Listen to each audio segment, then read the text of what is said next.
Handling legal matters is stressful. So, let the law offices of Frank Bruno Jr. provide you with the insightful counsel you deserve. The law offices of Frank Bruno Jr. has successfully handled thousands of cases for 25 plus years. They focus on elder law and estate planning, but are equipped to navigate you through all stages of family law and divorce to real estate law and probate. The law offices of Frank Bruno. Call 718-418-5000 or visit them at frankbrunolaw.com. That's frankbrunolaw.com. Frank Bruno.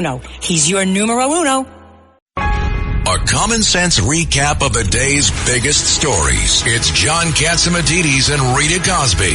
Katz and Cosby on 77 WABC. Thank God it's Friday, and with us today on Friday, like every Friday, we have Larry Kudlow. And what did you think, Larry? I mean, there was the big debate last night, and how does it affect economics? Well, I think it really is a giant step for Trump on the road back to the White House. And I think there's two parts to it. One is Biden was awful for a variety of reasons.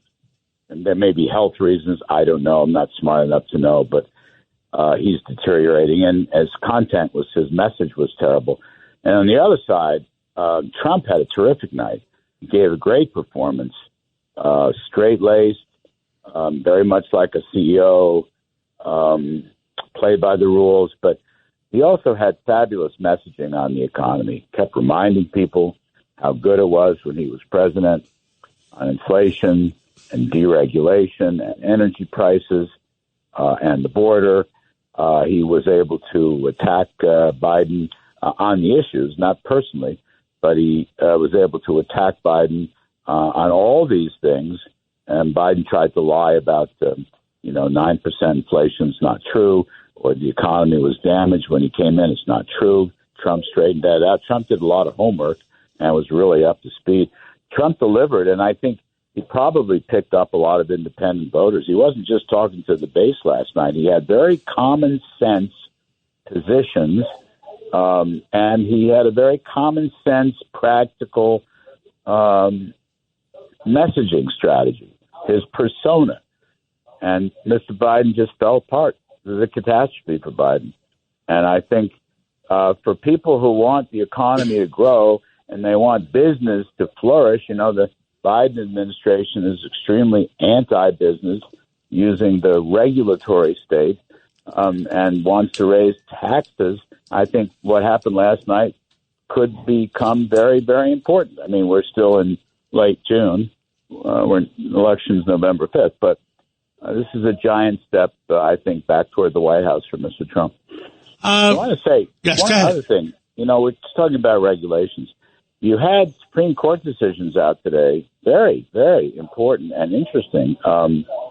The Supremes finally got rid of what's called Chevron deference, which means that federal regulators in the last 30 years, 40 years, have had enormous power to interpret congressional legislation.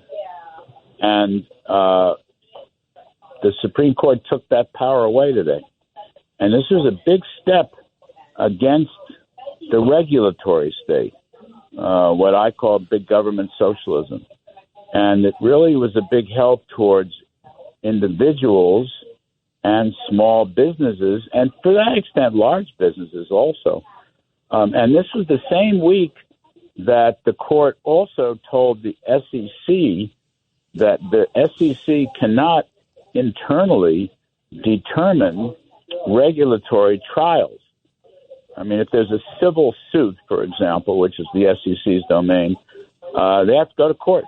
They can't just make a court decision inside the agency. Supreme Court said no to that.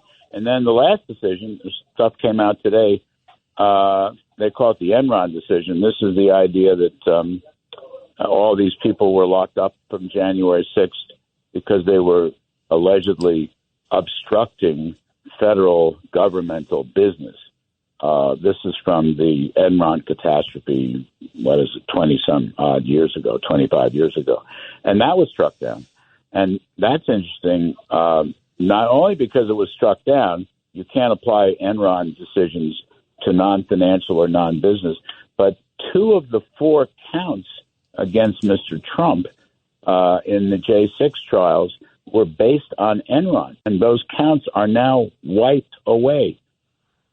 That's a big blow to special counsel Jack Smith. And on Monday, presumably on Monday, the Supreme Court will let us know what they're going to do on the immunity question. But 2 of the 4 counts in the J6 trial were wiped out by the Supreme Court decision on the so-called Enron case. So it's all very interesting. That's very interesting. And Larry Kudlow is with us every Saturday from 10 o'clock to 1 o'clock on the number 1 show on Saturday mornings. And what are you going to be talking about tomorrow, Larry? We got a full house. I mean, we're going to talk about the debate. We're also going to talk a lot about the economy and economic policy. And we're going to sneak in, we always have our stock market half hour, and we may sneak in some foreign policy also. So we'll be busy little beavers tomorrow, and I hope everybody watches. John, we're picked up our numbers a lot in the Milky Way. Our numbers are really improving. Well, we're increasing the number of countries you're in. You're in 173 countries right now. It's a scary thought, but thank you. And Steve Moore comes on right after you between 1 and 3. I hope you're giving him good training.